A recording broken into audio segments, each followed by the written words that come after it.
It was the kind of quiet that made the forest seem unnatural, as if it held its breath, waiting for something to happen. But in the town of Greymoor, that silence was part of the legend. Every few years, someone went missing. It always happened around the same time in late autumn, when the moon hung low in the sky, and the cold bite of winter was already creeping in. The people who disappeared were never found, and soon, everyone whispered about the Blood Witch of Raven's Hollow. Few truly believed the stories anymore, chalking it up to accidents or people leaving town without notice. But those who remembered, those with parents and grandparents who spoke of the curse, knew better. They knew that something ancient and evil lurked in the dark corners of the forest, something not quite human. One night, under a blood-red moon, a young man named Ethan Finch stood at the edge of the town, staring into the woods. He had heard the whispers all his life. His grandfather used to sit him down and tell him about the Blood Witch, a creature of both witchcraft and vampirism, who thrived off the fear and blood of the innocent. She was said to live deep within the forest, in the ruins of an ancient stone manor. Her beauty was legendary, but her heart was blackened by centuries of hunger. Ethan never took those stories seriously, but tonight, he had a reason to believe. His sister Clara had gone missing 2 nights ago.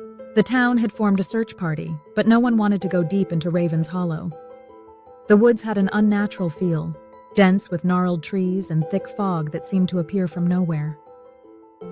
Those who entered came back changed, their eyes hollow, haunted by things they wouldn't speak of. But Ethan wasn't scared. He was determined. Clara was all he had left after their parents died, and he couldn't lose her too. Armed with nothing but a flashlight, a knife, and a heavy sense of dread, Ethan ventured into the forest alone, determined to find her. The woods seemed alive as he stepped inside, the fog swirling around his feet like tendrils. Every branch seemed to creak with malice, and the further he went, the more the sounds of the town faded, swallowed by the oppressive stillness. His breath fogged in front of him as he moved through the trees, the temperature dropping the deeper he went. As Ethan walked, he remembered the stories. The Blood Witch wasn't just any vampire. She had been a powerful sorceress in life, using dark magic to seduce and ensnare her victims.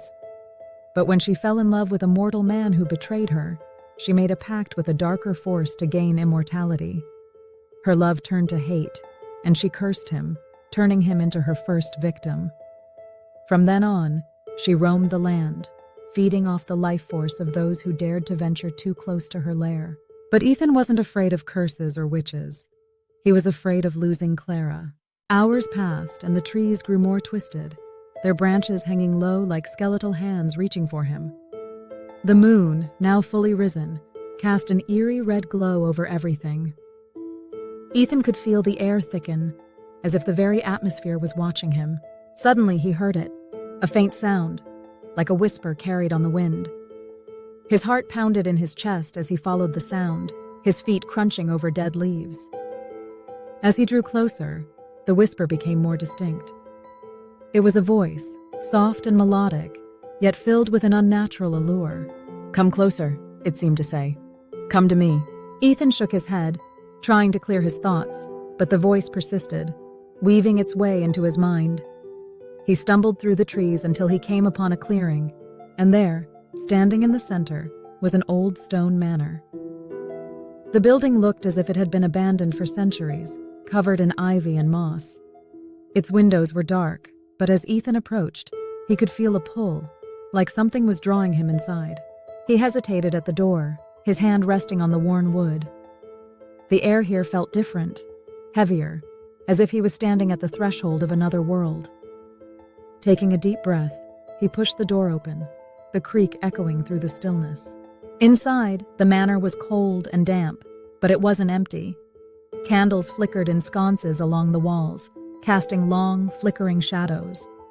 The walls were lined with old portraits, faces of men and women, all pale, all with dark, piercing eyes that seemed to follow his every move.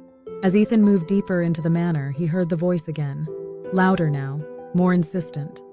He followed it down a long, winding staircase, the air growing colder with every step. At the bottom, he found a large, open chamber, and in the center of the room, surrounded by tall, flickering candles, was a figure. She stood with her back to him, her long black hair cascading down her back like a waterfall of shadows. Her gown was made of dark, flowing fabric, the edges barely touching the ground. And though Ethan couldn't see her face, he knew who she was. The Blood Witch. "Where is my sister?" Ethan's voice trembled, but he kept his stance firm. "I know you have her." The figure turned slowly, her movements graceful, almost hypnotic. When she faced him, Ethan felt his breath catch in his throat. She was beautiful, too beautiful. Her skin was pale, almost translucent, and her eyes were a deep, mesmerizing shade of red. Her lips were dark, curved into a smile that sent a chill down his spine. "Your sister?" she said, her voice as smooth as silk. "Ah, yes, the one with the golden hair. She came to me, as they always do." Ethan gripped the knife at his side. "Let her go." The witch took a step toward him, her gaze never leaving his. "You came all this way to find her, didn't you? So brave, so full of hope. But you don't understand, do you? She's already mine." Ethan's heart raced as he took a step back, trying to keep his distance. "I'll kill you if I have to." The witch laughed, a low, hollow sound that echoed off the stone walls. "Kill me? Oh, child, I've lived for centuries. I've fed on the blood of the innocent and the guilty alike. I've seen the rise and fall of empires. What makes you think you can stop me?" Without warning, the candles flickered, and the shadows in the room seemed to move, twisting and writhing like living things. Ethan's hand tightened around the knife, but before he could react, the witch was suddenly in front of him, her cold fingers gripping his wrist. "You're different, though," she whispered, her breath cold against his skin. "I see something in you, something familiar." Ethan struggled to break free, but her grip was impossibly strong. "I don't care what you see. I just want my sister back." The witch's eyes darkened, and for a moment her smile faltered. "Your sister. She will stay with me. But you will take her place." Before Ethan could process her words, the room seemed to spin, and the floor beneath him gave way. He fell, plunging into darkness, his body weightless as he descended into the abyss. When he finally hit the ground, the world around him was cold, silent. He opened his eyes and found himself in a dark, foggy forest. The trees were dead, their branches twisted and reaching like claws. The air was thick with the smell of decay, and the moon above was a sickly red. Ethan stood, his heart pounding. He was no longer in the manor, but somewhere far worse. As he tried to orient himself, he heard the sound of footsteps behind him. He turned and saw her, the Blood Witch, standing just a few feet away, her eyes glowing in the darkness. "You see," she said softly, "I needed someone to take her place. And now you will be mine, forever." The witch stepped closer, her pale hand reaching out to touch his face. Ethan recoiled, but there was nowhere to run. The forest stretched endlessly in all directions, and the air was thick with the weight of her curse. "I will not be your prisoner," Ethan spat, his voice trembling with rage. The witch tilted her head, her smile returning. "But you already are." With a flick of her wrist, the ground beneath Ethan trembled, and from the earth rose figures, pale, hollow-eyed people, their faces twisted in agony. They reached for him with skeletal hands, their voices whispering in the wind.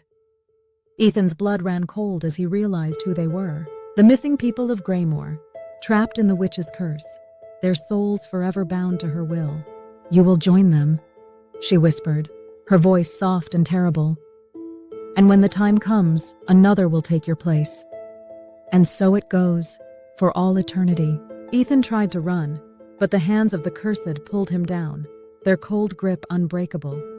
He screamed, but the forest swallowed his voice, and the last thing he saw before the darkness consumed him was the Blood Witch, her red eyes glowing with satisfaction. In the town of Greymoor, the disappearances continued, and every year, the legend of the Blood Witch grew stronger. No one knew what became of Ethan Finch or his sister, but on cold autumn nights when the fog rolled,